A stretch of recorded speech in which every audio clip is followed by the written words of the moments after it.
ओम नमो भगवते वासुदेवाय। तो आज हम लोग इस तृतीय स्कंद के 5वें अध्याय का 6वां श्लोक लेते हैं।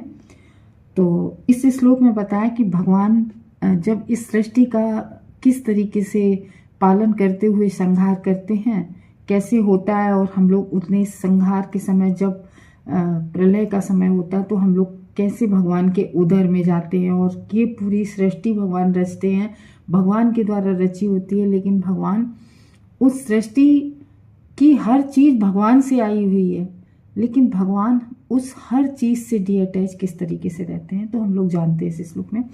यथा पुनः स्वेखदम निवेश सेते गुहायम सनिभृत व्रति योगेश्वराधीश्वरे के तत् अनुप्रविष्टो बहुधा यथासीत। तो जब इस सृष्टि का भगवान देखो श्वास लेते हैं, जैसे ही भगवान को इस सृष्टि का संहार करना होता है तो भगवान श्वास लेते हैं और पूरी सृष्टि भगवान के उदर में समाहित हो जाती है। पूरी सृष्टि, पूरा जितने ब्रह्मांड है, असंख्य ब्रह्मांड और हम सब जीव, सब भगवान के जो है उदर में समाहित हो जाते हैं, क्योंकि लिखा है यथा पुनः स्वे, यानी कि जिस तरह से फिर से भगवान क्या करते अपने में, भगवान पूरी सृष्टि अपने में, यानी कि जो इस पूरी सृष्टि को हम लोगों ने सेकंड कैंटो में पढ़ा था कि पूरी सृष्टि, इसको जो विराट पुरुष के रूप में हम देखते हैं कि कैसे पूरी सृष्टि भगवान का रूप है। तो वो कह रहे हैं कि जो ये विराट रूप है भगवान का, तो इदम ये कैसे होता है, प्रविष्ट होता है। किस मतलब भगवान क्या करते हैं कि अपनी ही जो एक आपने नाम सुना होगा विरजा नदी, ठीक है ना, तो जो विरजा नदी, जो इसमें शब्द आया है, इसमें जो गुहाय शब्द आया है, सेते गुहायाम सनिवृत्ति वृत्ति, तो जो ये गुहाया किसके लिए आया है, ये वही बिरजा नदी के लिए आया है जो अन्यों के लिए अगोचर है, जो अन्य लोग जिसको नहीं देख पाते हैं, और यही इसको ही कहते हैं गुही, मतलब जो सबके जान में ना हो।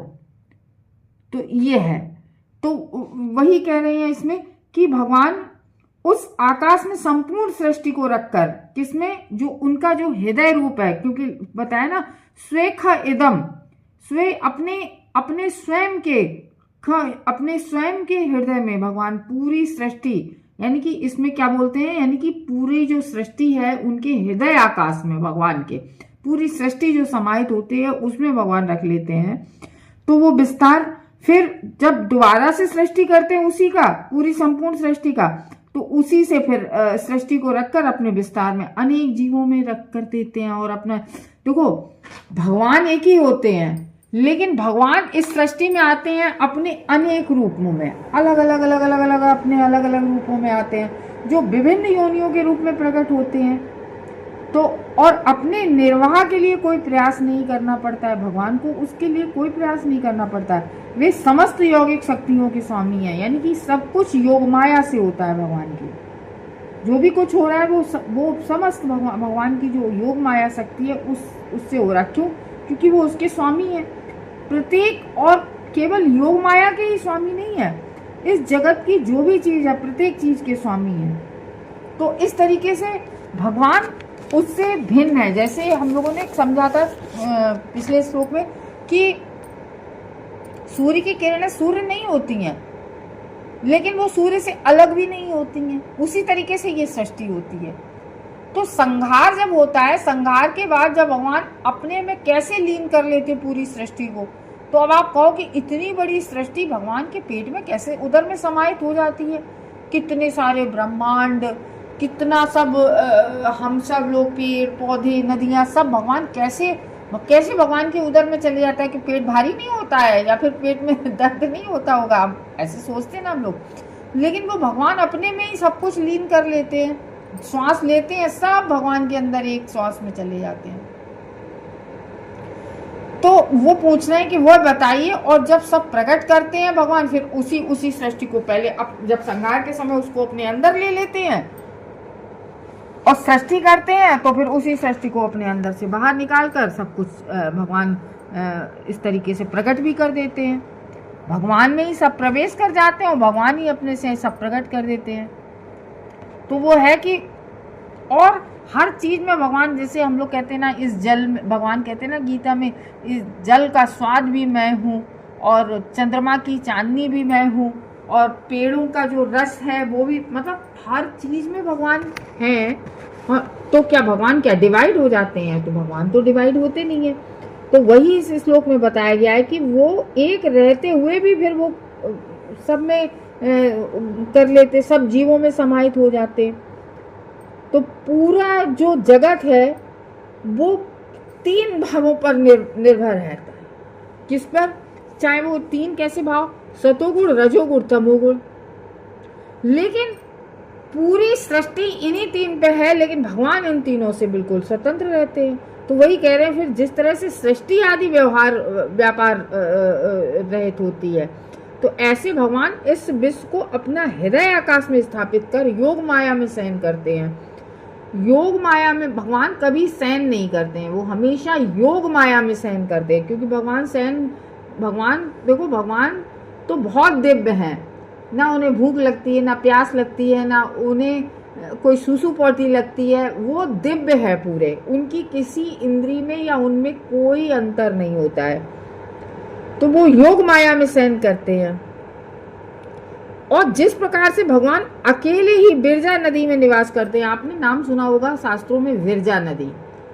तो ये जो विरजा नदी है, उसी के लिए यहाँ पर विरजा नदी के लिए ये आया है गुहाय शब्द, जो हम लोगों ने अभी जाना था।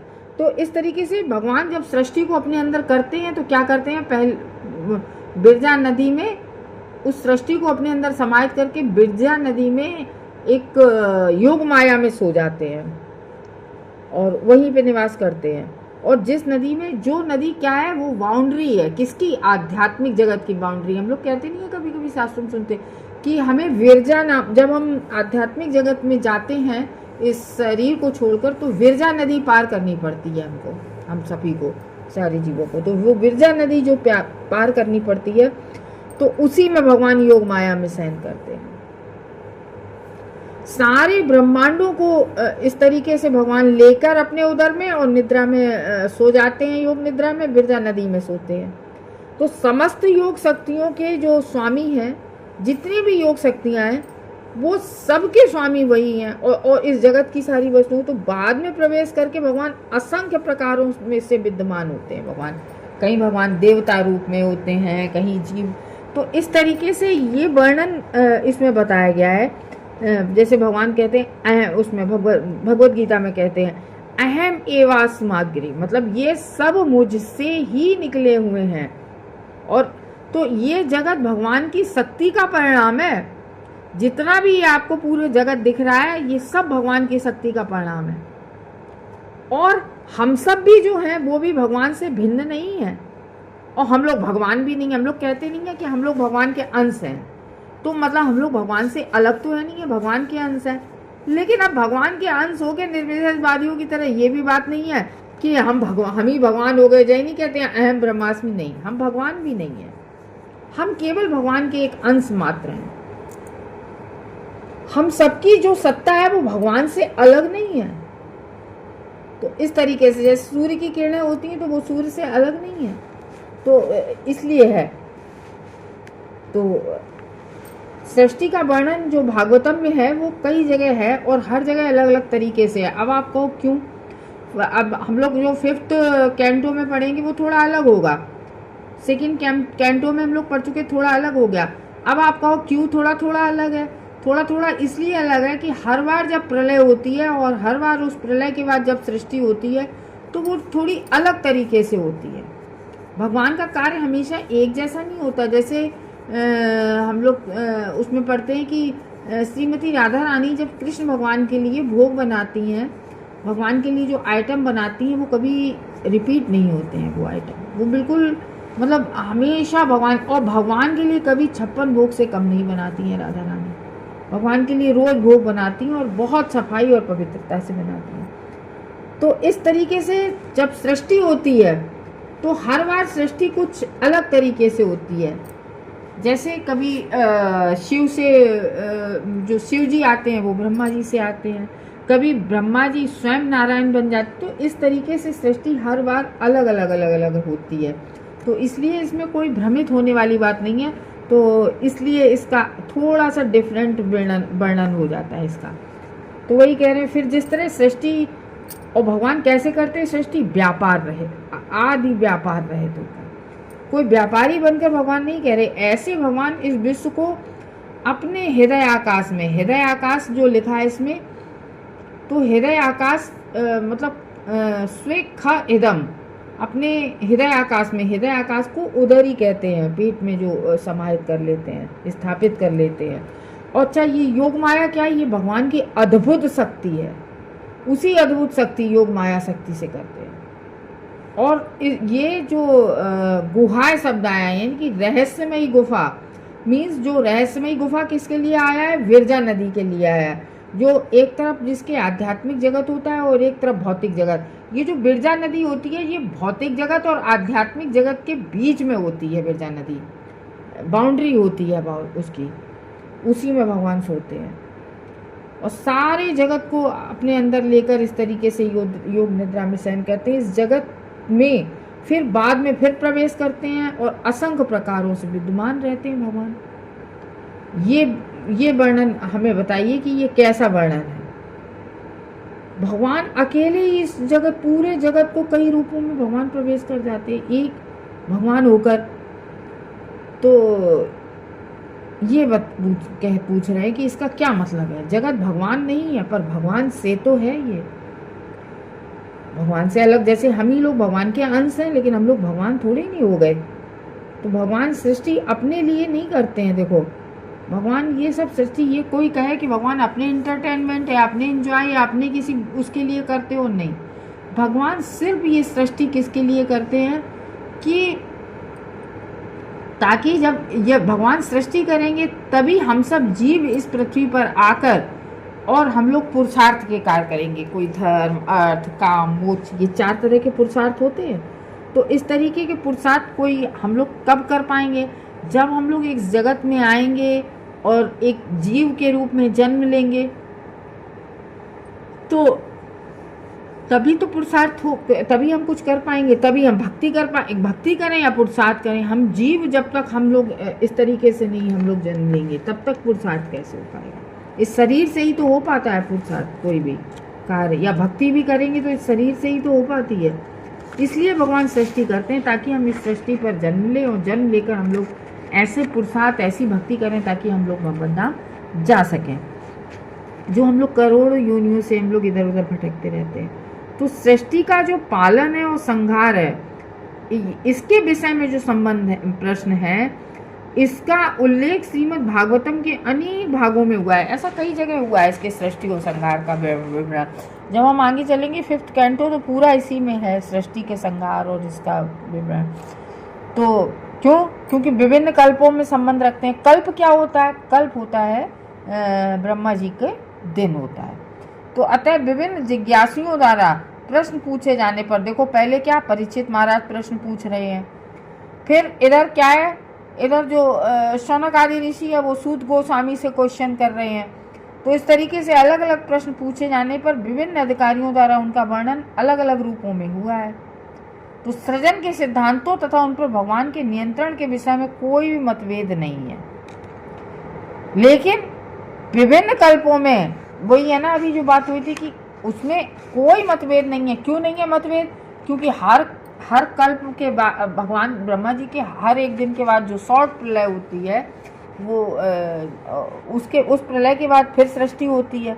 तो वो हर बार एक अलग तरीके से सृष्टि होती है। तो इसलिए कहा है, इसलिए कोई मतभेद नहीं है। उसका मतलब यही है कि हर बार अलग, थोड़ा सा डिफरेंट। तो ये तो नहीं है कि आप एक बार में, जैसे आप एक चीज़ अगर आप कोई कार्य करते हैं तो हमेशा बिल्कुल डिट्टो वैसा हो, थोड़ा बहुत परिवर्तन तो आ ही जाता है। तो इस तरीके से कह रहे हैं विभिन्न कल्पों में होने से उसकी जो बारीकियां हैं उसमें थोड़ा थोड़ा किंचन मात्र थोड़ा थोड़ा अंतर आ ही जाता है। तो विराट आकाश श्री भगवान का जो है वो भौतिक शरीर है। भगवान के जो भौतिक शरीर का हम लोगों ने वर्णन किया था वो है, तो विराट रूप वो कहलाता है। और समस्त जो भौतिक सृष्टियां हैं आकाश में तो भगवान के हृदय में टिकी हुई हैं।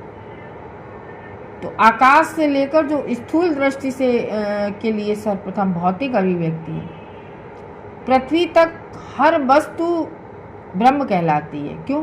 क्योंकि सर्व खलिदम ब्रह्म, यानी कि क्या सर्व खलिदम ब्रह्म, यानी कि श्री भगवान के अतिरिक्त कुछ भी नहीं है। सब कुछ, हर चीज में ब्रह्म समाहित है, उनसे अलग कुछ भी नहीं है।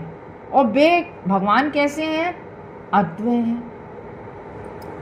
और जीव क्या है? जीव पराशक्ति है भगवान की। और पदार्थ क्या है? भगवान की अपराशक्ति है। तो इन दोनों शक्तियों के मेल में, कौन दोनों शक्तियां? परा और अपरा, इन दोनों शक्तियों के मेल में भौतिक जगत की अभिव्यक्ति इस तरीके से होती है। यानी कि हम जीव जो हैं वो क्या है? पराशक्ति हैं।